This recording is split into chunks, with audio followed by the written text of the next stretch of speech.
ରାଧା ବିଳାସରେ ଗୋଟିଏ ପଦମ ଆପଣ ମିଳୁଛି ଯେ ମହାବିଷ୍ଣୁ ଜନନୀ ଯେ ହୋଇବାରୁ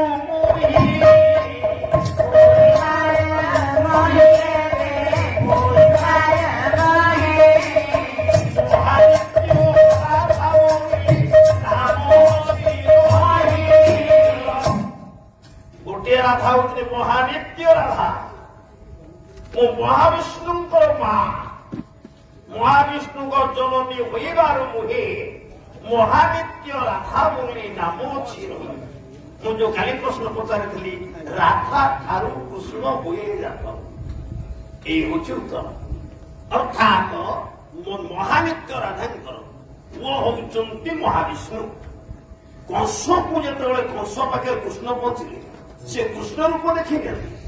କଂସ ଦେଖିଲା କୋଉ ରୂପ ନା ମହାବିଷ୍ଣୁ ରୂପ। ଯୋଉ ମହାବିଷ୍ଣୁ ରୂପ ଦେଖିଛି ସେ ମହାବିଷ୍ଣୁଙ୍କର ତେଜକୁ ଦେଖି ସାରିଲା ପରେ କୃଷ୍ଣ ହାତ ମାଗିଛନ୍ତି କଞ୍ଚାରୁ ପଣି ମାମୁ ମଲା ମତେ ତ କହିବ ରଖିଲା। ମହାବିଷ୍ଣୁଙ୍କର ରୂପକୁ ଦେଖିକି ଟଳି ପଡିଲା କଂସ। ତେଣୁ କଂସକୁ ମାଗିଲା ରାଧାର ସୁତ ମହାନିତ୍ୟ ରାଧା, ମହାବିଷ୍ଣୁଙ୍କ ରୂପ ଗୋଟିଏ ରାଧା।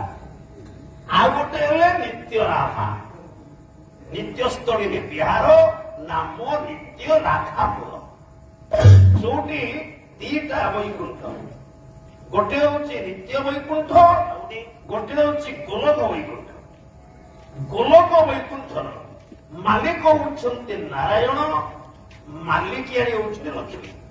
କିନ୍ତୁ ନିତ୍ୟ ବୈକୁଣ୍ଠର ମାଲିକ ହଉଛନ୍ତି ହରି ଏବଂ ମାଲିକିଆରୀ ହଉଛନ୍ତି ରାଧା।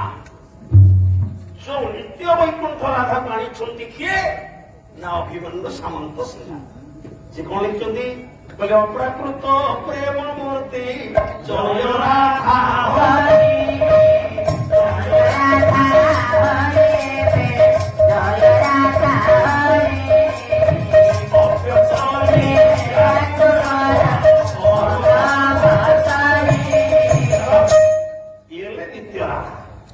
बोले छ आउ जोड़िए ये दीटा ये छे मूषा आ गोटे राधा, आ गोटे राधा हूँ अनुग्रह ठाकुर कहना दे गया जय राधे राधे कृष्ण कृष्ण गोविंद गोविंद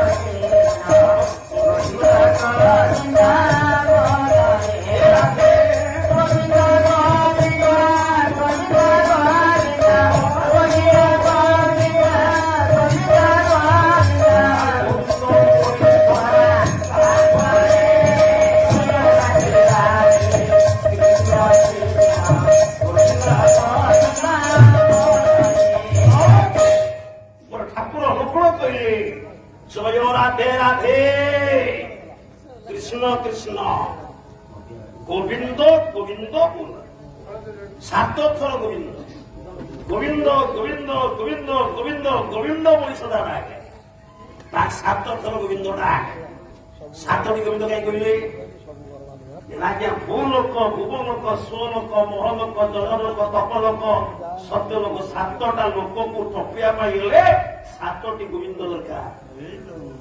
आउ के आसिले सातटी गोविंद ପରେ ଏ ଯୋଉ ସାତଟି ଗୋଲକପୁର ପହଞ୍ଚିବା ପାଇଁ ହେଲେ ତେଣୁ ସାତଟି ଗୋବିନ୍ଦ।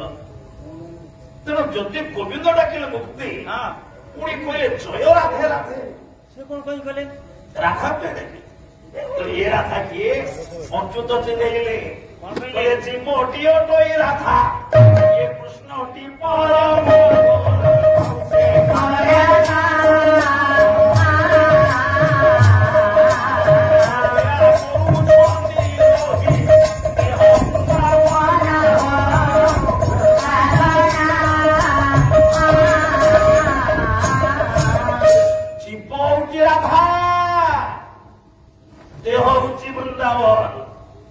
ଆମ ଦେହ ରୂପକ ବୃନ୍ଦାବନରେ ଜୀବ ରାଧା ଖେଳୁଛି। ତେଣୁ ଅନୁକୂଳ କହିଲେ ହେ ଜୀବ ରାଧେ এই দেহ বৃন্দাবনে যেতে খেলুଛୁ খেলে কিন্তু ଯଦି ପରମ କୃଷ୍ଣକୁ ଭେଟିବାକୁ ଚାହୁଁ 7 ଥର ଗୋବିନ୍ଦକୁ ଡାକିକି ଉଦ୍ଧାର ପାଇଲା।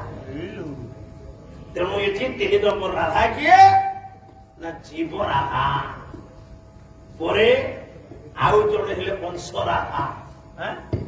ଅଂଶ ରାଧା କଣ ରାଧାଙ୍କ ଅଂଶରେ ଯିଏ ଜନ୍ମ ନିଅନ୍ତି ସିଏ ରାଧା।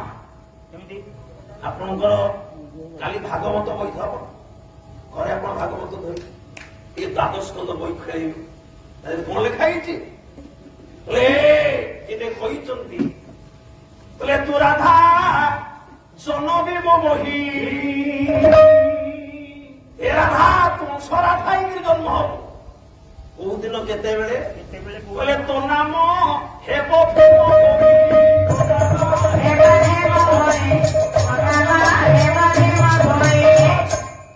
দ্বাদশ স্কন্ধ ভাগবত দেখুন আজ্ঞা তু রাধা জন্মিব মহি তো নাম হেব ভীম বহি এই হচ্ছে অংশ রাধা আজ্ঞা 8 রাধা লাগলো নাই ଅଛି ଦ୍ୱାଦଶ ସ୍କନ୍ଧ ଭାଗବତ ଦେଖିବେ ତୁ ରାଧା ଜନମିବ ମୋହି ତୋ ନାମ ହେବ ଭୀମ ବହି ପରିଷ୍କାର ଲେଖା ହେଇଛି ଖାଲି ଦେଖିବେ କଣ କରିବେ ମୋ ପାଖକୁ ଆଜ୍ଞା ଆମେ ବହି ଖେଳୁଛୁ ଆଜ୍ଞା ଗୋଟିଏ ଜିନିଷ କାଲି ରାଧାତତ୍ଵ ଯଦି ଆଲୋଚନା କରିବି 5 ଦିନ 7 ରାତି କଣ୍ଟିନ୍ୟୁ କରିବ ସରିବନି ଆଜ୍ଞା ମୁଁ ଚାଲିଛି ଦେଖିବି କାରଣ ମୁଁ ରିସର୍ଚ୍ଚ କରିଛି ତା